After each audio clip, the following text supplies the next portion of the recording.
supaya kita paham apakah satu isu yang muncul yang muncul di media atau yang menjadi pembicaraan orang banyak itu, ya isu-isu politik terutama, itu benar-benar membawa pesan atau memperjuangkan nilai-nilai ajaran Islam. Ya, seperti yang sekarang sedang ramai adalah serangan Israel ke Palestina, ke Gaza.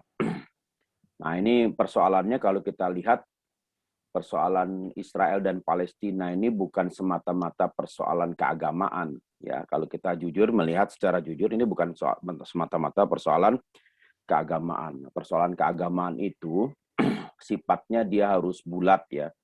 Jadi kalau kita katakan ini sebagai persoalan keagamaan, ternyata sebagian orang Yahudi pun tidak setuju dengan aneksasi yang dilakukan oleh kelompok Zionis terhadap tanah Palestina.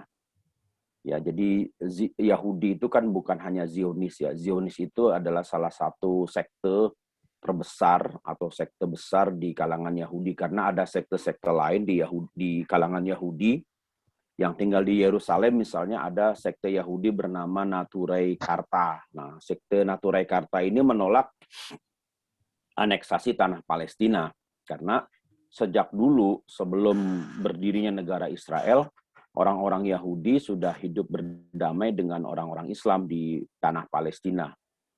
Nah, yang menarik ini, Palestina dia baru menjadi Muslim pada masa kekhalifahan Umar bin Khattab.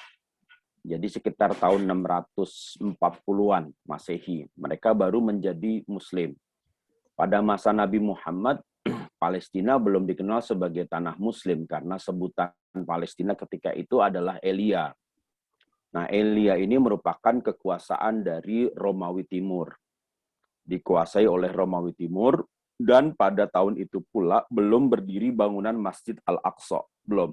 Ya, jadi bangunan Masjid Al-Aqsa baru didirikan oleh Khalifah Abdul Malik bin Marwan. Nah, Abdul Malik bin Marwan ini jaraknya Abdul Malik bin Marwan ini tidak ketemu dengan Nabi.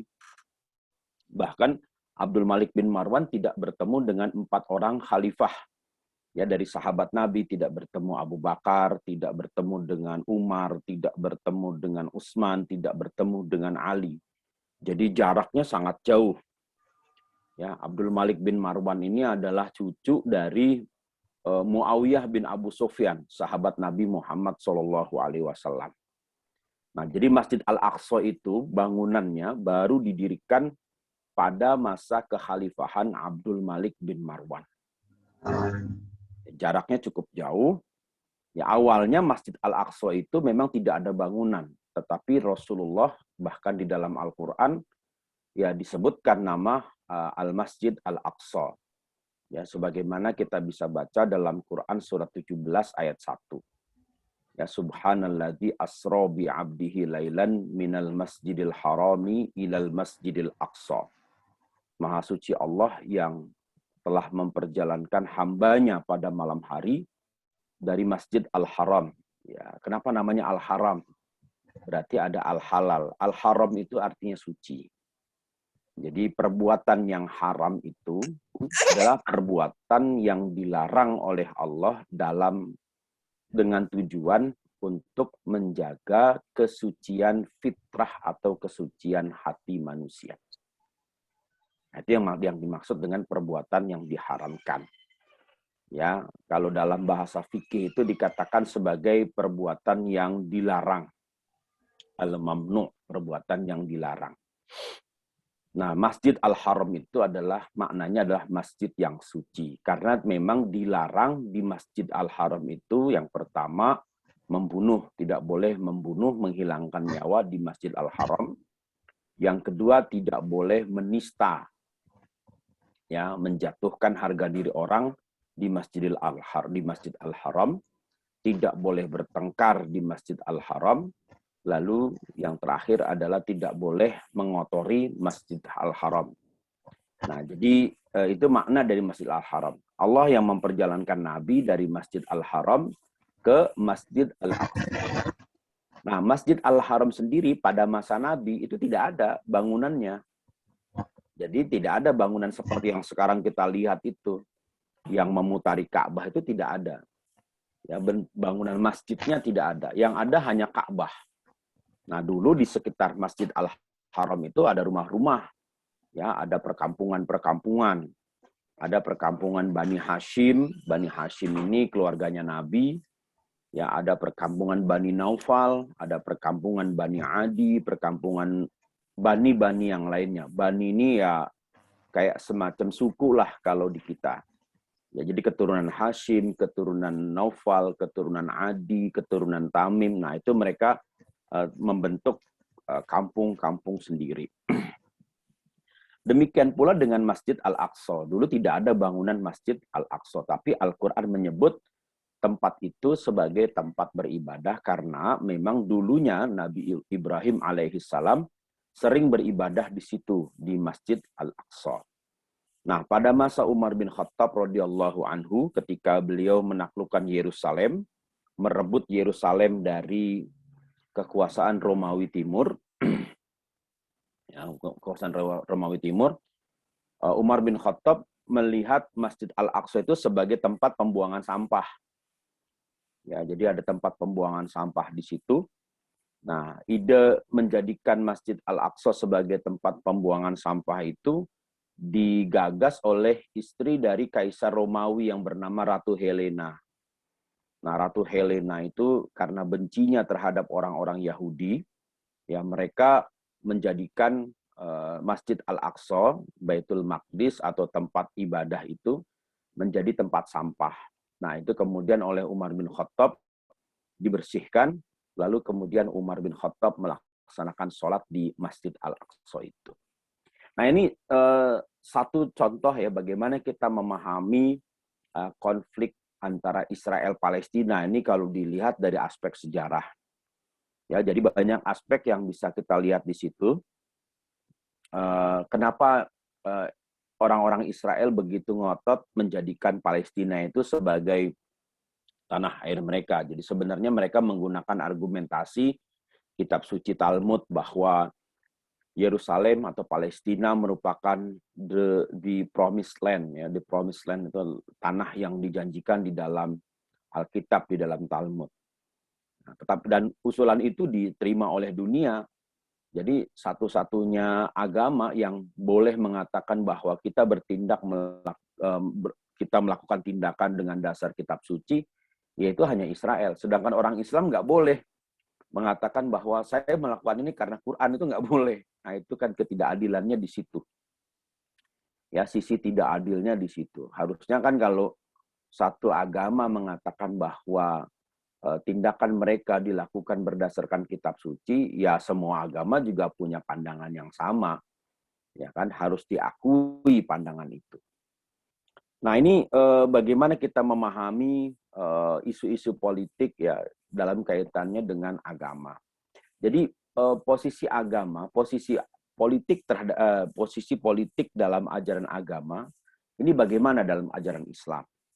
Ya, kalau kita lihat Islam ini orientasinya bukan kekuasaan. Orientasi itu artinya tujuan dari berislam ini bukan kekuasaan. Tujuan dari kita berislam itu sebagaimana kita bisa baca di dalam Quran surat 51 ayat 56. Ya, di surat Az-Zariyat ayat 56 itu Allah mengatakan wa ma khalaqtul jinna wal insa illa liya'budun. Ya, tidaklah aku ciptakan jin dan manusia kecuali untuk beribadah. Jadi ibadah inilah yang menjadi orientasi kita beragama. Nah, yang dimaksud dengan beribadah itu bukan saja dalam pengertian yang terbatas seperti kita melaksanakan sholat, kita melaksanakan puasa, kita berzakat, kita melaksanakan haji. Bukan itu, bukan terbatas di situ saja. Tetapi makna ibadah di dalam ajaran Islam itu sangat luas.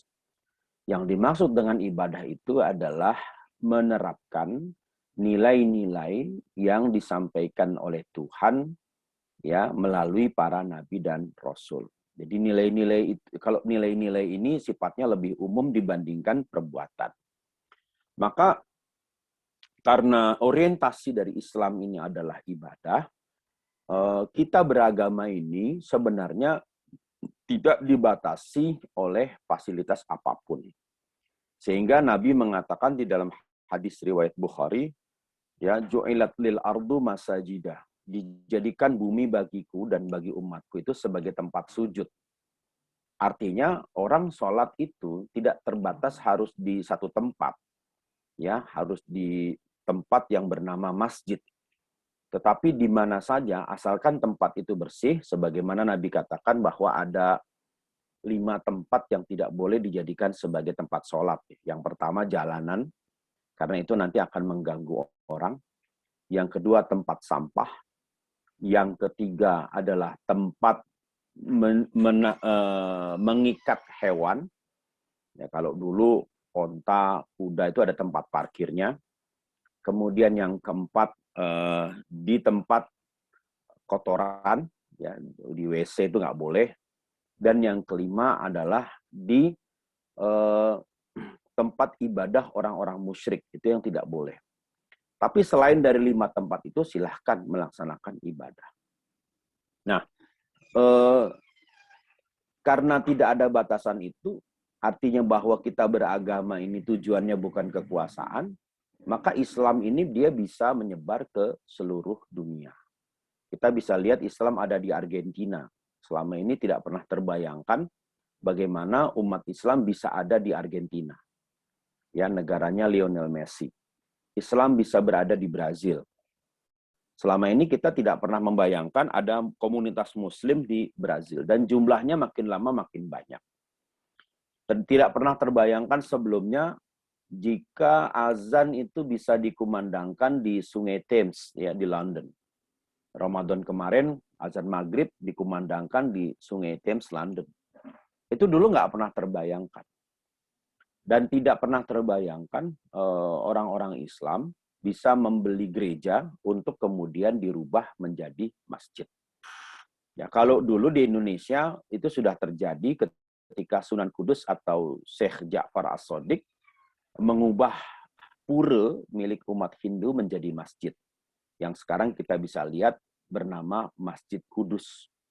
Ya, Masjid Kudus itu dulunya pura milik orang Hindu, oleh begawan, oleh resi dari pimpinan agama Hindu, resi siapa saya lupa itu, diserahkan masjid itu kepada pura itu kepada Sunan Kudus. Maka Sunan Kudus menjadikan masjid pura itu, bangunan puranya tetap dipertahankan, yang sekarang berubah menjadi menara, ya, yang menaranya itu dulu bekas menara pura.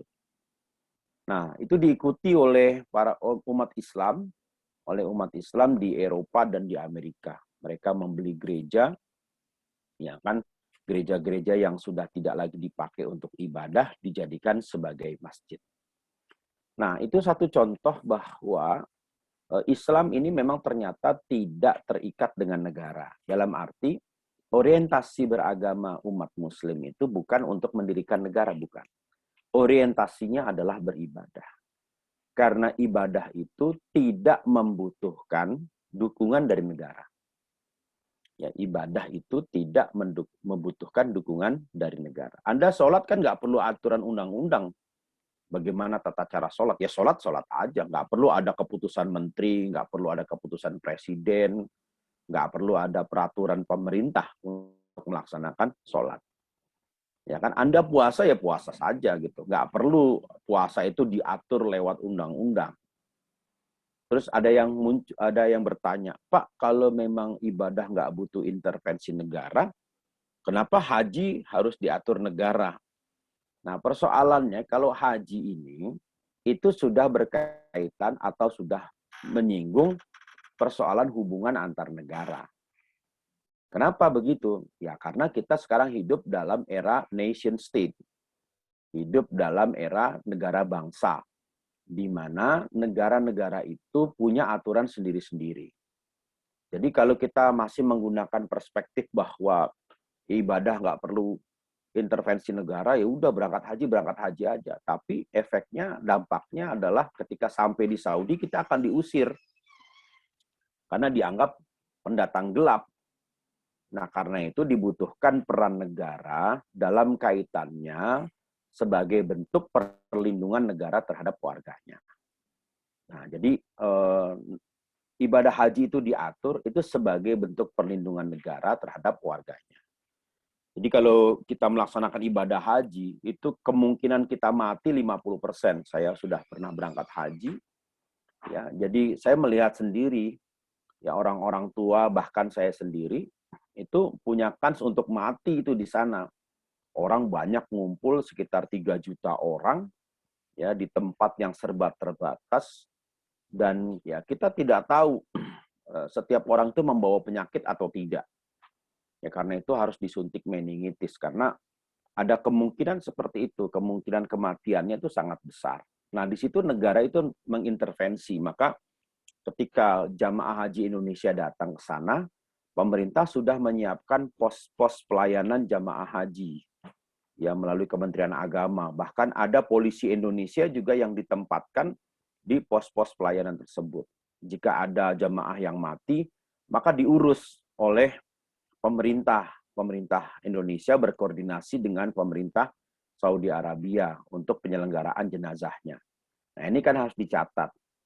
Nah, jadi haji ini kenapa diintervensi harus ada undang-undang haji? Karena kaitannya dengan perlindungan warga negara. Jadi sebenarnya ibadahnya pemerintah tidak mengintervensi.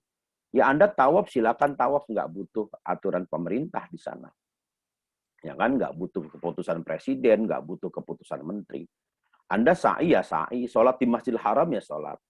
Tetapi memang ada aturan-aturan pemerintah Saudi bagi jamaah haji.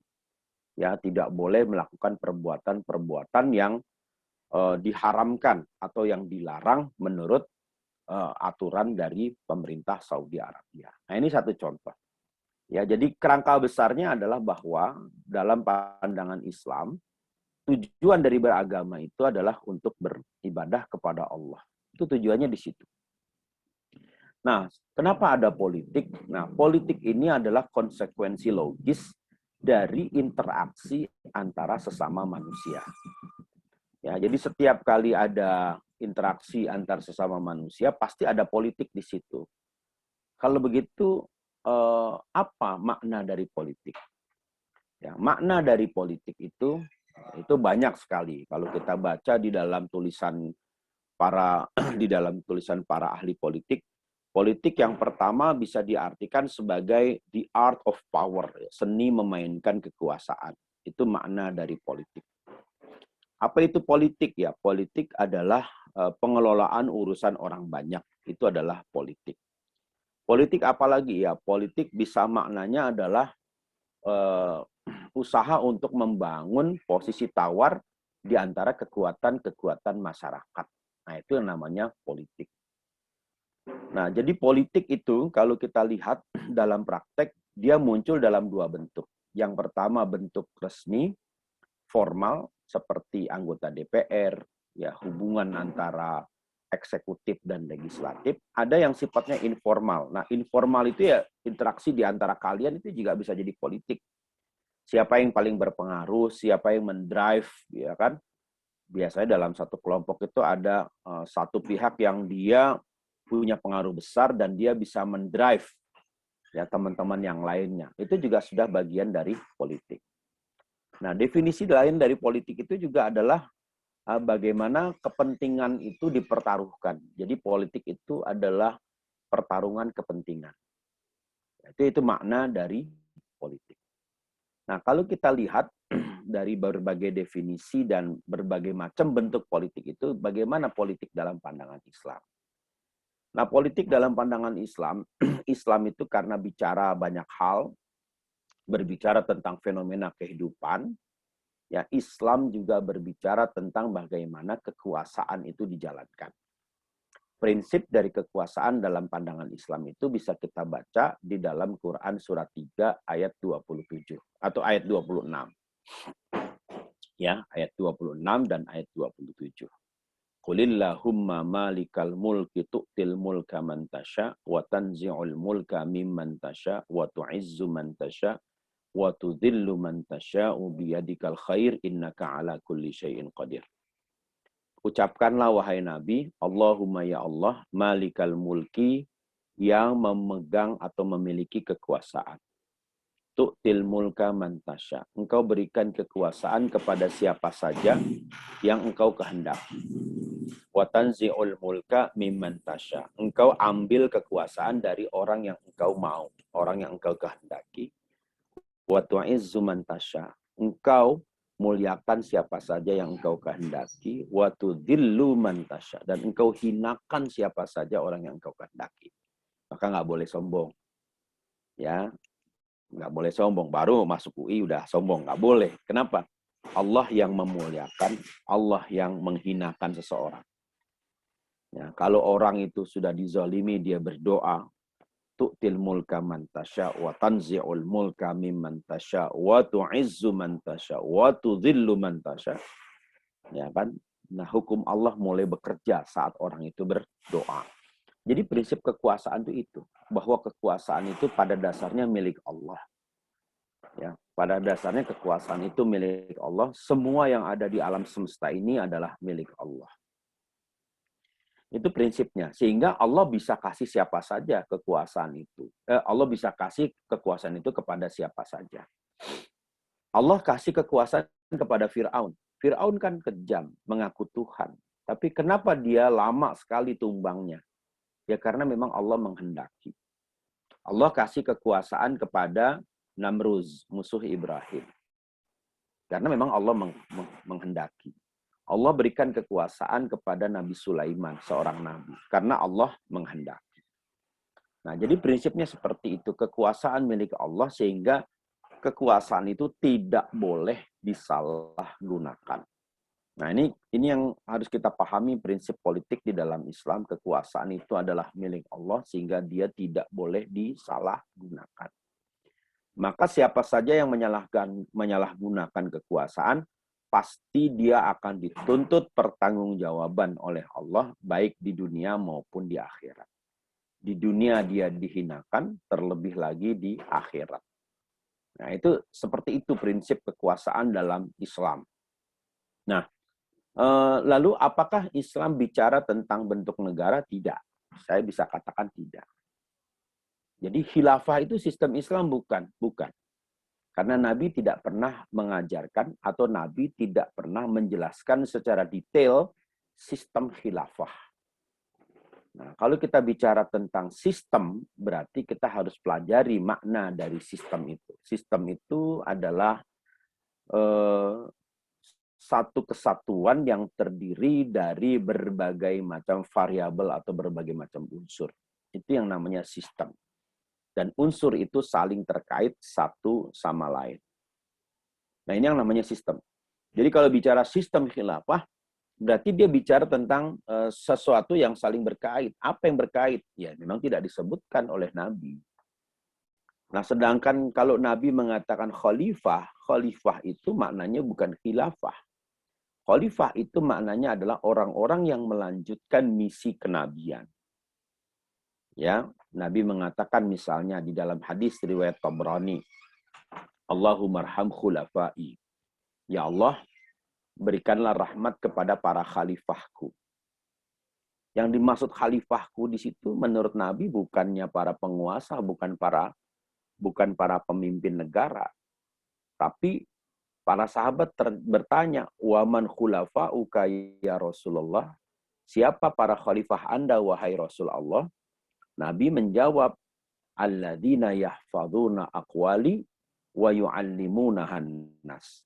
Yang dimaksud para khalifahku adalah, kata Nabi, orang-orang yang menjaga semua ucapanku, menghafal semua ucapanku, dan mengajarkannya kepada orang lain. Jadi, makna khalifah di dalam hadis riwayat Tabrani itu, maknanya adalah orang-orang yang melanjutkan misi kenabian. Jadi orang yang sudah ditinggal oleh Nabi, tetapi tidak melupakan ajaran Nabi, bahkan menyebarkan ajaran Nabi. Nah, itu yang dimaksud dengan khalifah. Nah, jadi kan berdasarkan dua argumen itu saja, sudah cukup bagi kita untuk mengatakan bahwa Islam tidak berbicara tentang sistem pemerintahan. Jadi politik yang diajarkan di dalam Islam itu adalah politik tentang nilai-nilai. Bagaimana nilai-nilai itu dijaga. Nilai-nilai apa? Yang pertama adalah nilai keadilan. Ini yang pertama. Ya, bahwa pemerintahan itu harus dijalankan dengan seadil-adilnya. Ya, ini yang pertama. Ya, adil itu bersikap proporsional. Makna dari adil itu sebagaimana dikatakan Nabi, i'ta'u kulli dzi haqqin haqqahu. Makna dari adil adalah memberikan kepada orang yang berhak, memberikan hak kepada orang yang memang dia berhak menerimanya. Itu adil. Ya, jadi kalau dalam satu gambar ini ada orang cebol, orang pendek, ini ada orang jangkung. Adil itu bukan sama. Kalau sama, ya kan, ini yang jangkung dikasih ada orang pendek dan orang jangkung dikasih apa ketika mereka nonton bola, ya, yang pendek nggak bisa melihat karena terhalang pagar, yang jangkung bisa. Nah, adil itu bukan itu. Yang adil itu proporsional supaya yang pendek ini bisa punya hak yang sama dengan yang jangkung. Karena itu makna dari adil lebih menekankan kepada pemerataan. Itu makna dari adil. Ya, pemerataan, bukan kesamaan, bukan. Jadi adil itu bukan sama, tapi merata. Hujan itu Allah turunkan keadilan dengan Allah turunkan hujan secara merata. Hujannya sama diturunkan, tapi ada yang banjir, ada yang enggak. Ya, itu adilnya Allah di situ, merata hujan itu, semua dapat hujan. Rizki juga begitu. Allah adil. Rizki itu Allah berikan. Mau muslim, mau kafir, Allah kasih rezeki.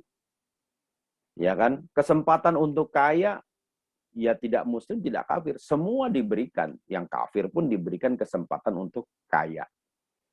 Ya, jadi dalam kaitannya dengan ekonomi, adil itu memberikan kesempatan kepada semua orang. Jadi syarat dari pemerintahan itu, dia harus adil. Yang kemudian yang kedua, pemerintahan itu harus transparan. Dia terbuka. Tidak boleh ada kebijakan-kebijakan yang ditutup-tutupi. Nah, ini kenapa ada TKA Cina? Ya harus terbuka. Kenapa ada TKA Cina? Ada tenaga kerja asing masuk. Itu harus terbuka. Dalam konteks apa mereka datang ke sini? Ya untuk pengelolaan tambang. Loh, bukannya pengelolaan tambang itu berkaitan dengan pasal 33 Undang-Undang Dasar 45. Apa mak bunyinya? Ayat 1 bahwa bumi gitu kan, bumi, air dan kekayaan yang ada di dalamnya itu dikuasai oleh negara dan dimanfaatkan sebesar-besarnya untuk kemakmuran rakyat. Karena itu ada PT Aneka Tambang. Aneka Tambang itu menjalankan bisnis menurut amanat konstitusi pasal 33 ayat 1 Undang-Undang Dasar 45. Kalau begitu, tidak boleh ada perusahaan swasta yang bergerak mengelola kekayaan bumi Indonesia itu berdasarkan pasal 33. Kenapa? Karena kemakmurannya, karena hasilnya itu belum tentu untuk kemakmuran rakyat. Nah, tapi faktanya sejak zaman Soeharto, ya sejak zaman Soeharto, yang namanya kuasa pertambangan itu dijual belikan oleh oknum-oknum pejabat. Nah, sehingga ada yang kaya, ada yang miskin.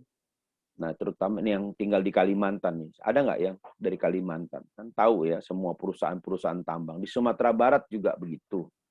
Manado itu yang namanya perusahaan tambang emas. Nah, itu tidak boleh sebenarnya dikelola masyarakat. Harus dikelola oleh negara. Apalagi sekarang ada tenaga kerja asing bekerja di pabrik tambang milik investor asing. Nah, ini tidak boleh sebenarnya. Ini pelanggaran terhadap konstitusi. Nah, jadi kalau kita bicara transparansi, ini kenapa kok tidak transparan? Nah, itu nggak boleh. Jadi yang kedua adalah transparansi. Adil, dua transparansi. Yang ketiga adalah berpihak kepada kepentingan rakyat. Ini politik dalam pandangan Islam begitu. Dia harus berpihak kepada kepentingan orang banyak, kepada kepentingan rakyat banyak, bukan berpihak kepada golongan tertentu atau kelompok tertentu. Nah, masih banyak ya nilai-nilai politik yang perlu kita pahami dari ajaran Islam. Setidaknya 3 itu ya sudah cukup mewakili dari turunan nilai-nilai yang terdapat di dalam ajaran Islam. Nah, saya kira karena kita dibatasi waktu oleh Zoom, ya demikian sekedar pengantar. Nanti kita akan lanjutkan lagi pada pertemuan yang akan datang. Ya, terima kasih atas kesediaan semuanya. Julia sudah direkam ya? Oke, terima kasih. Baik, assalamualaikum warahmatullahi wabarakatuh. Waalaikumsalam warahmatullahi wabarakatuh. Terima kasih, Pak. Ya, Terima kasih, Pak. sama-sama.